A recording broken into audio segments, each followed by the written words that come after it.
The sled push is a safe and effective exercise to strengthen your legs and build up some cardiovascular conditioning. To make the most of it, there are a few little pointers we want to do. For the sled, I have a preference for doing this straight armed. So you want to approach the sled and generally actually hold a little bit further down the handles, especially when there's no weight or it's a lightweight. You'll find what will happen is you'll rock the sled higher up. So you want to grip a little bit lower down, or if your sled has it, on the horizontal bars.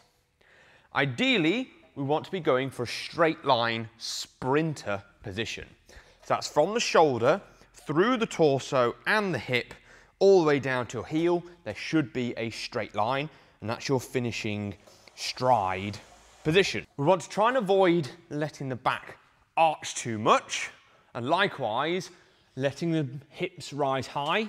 That will put a lot of pressure in your hamstrings and you usually find your heels are flat.